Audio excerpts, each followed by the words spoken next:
Hold on, this is strange.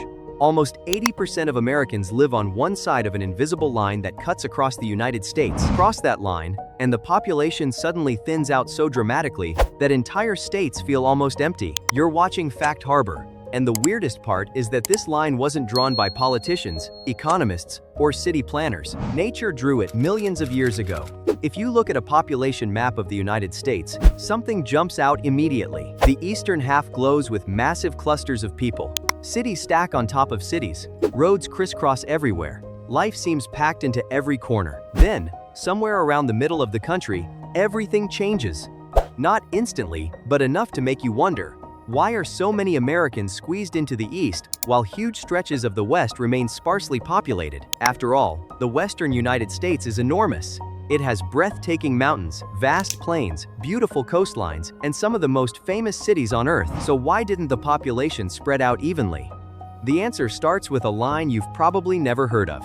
And once you see it, you can't unsee it. Most people assume the reason is simple. They think Americans live in the East because that's where the country began. The first colonies were on the Atlantic coast. Cities like Boston, New York City, and Philadelphia had a huge head start. That sounds reasonable. If your ancestors settled somewhere first, future generations would naturally stay nearby. More jobs appear, more businesses grow, more people arrive. Case closed, right?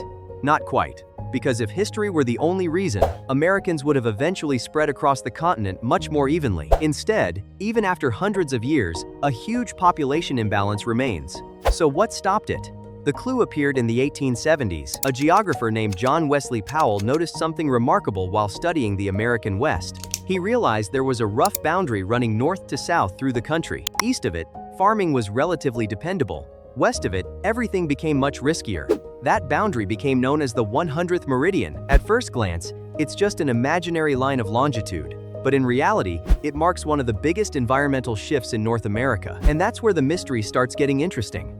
The 100th Meridian roughly separates a wetter east from a much drier west. East of the line, rainfall is usually plentiful enough for large-scale agriculture without major irrigation. Crops grow more reliably. Rivers and streams are more common. Settlements can expand more easily. Cross westward, and rainfall drops dramatically. Suddenly, water becomes the main character in the story. Think about it. Every city, every farm, every industry depends on water. Without enough of it, population growth becomes much harder. When settlers moved west during the 1800s, many believed the land would be just as productive as the east. Some even claimed that rain follows the plow. The bizarre idea that farming itself would somehow increase rainfall. Many farms failed. Droughts arrived. Entire communities struggled to survive. The result? Population growth slowed across huge portions of the interior west. But here's the twist. The line didn't stop people completely. It just forced them to cluster wherever water was available. That's why Western population maps look so strange. Instead of being spread evenly, people gather around rivers, reservoirs, valleys, and coastlines. Look at places like Los Angeles, Phoenix, or Denver. They're massive population islands surrounded by much emptier territory. Modern technology helped overcome some of nature's limits. Dams, canals, pipelines, and reservoirs made giant cities possible in places that once barely could support small settlements. But even today, the old pattern remains visible from space. An invisible line drawn by climate still shapes where millions of Americans live. What's fascinating is that the 100th Meridian has been slowly shifting eastward in recent decades as parts of the country become drier. In other words, the boundary that influenced settlement for generations may still be moving. And if the climate changes, the map of where Americans live could change with it. So the next time you see a map of the United States, remember this: one of the country's most powerful borders isn't on any road sign or state map. It's an invisible line written into the landscape itself.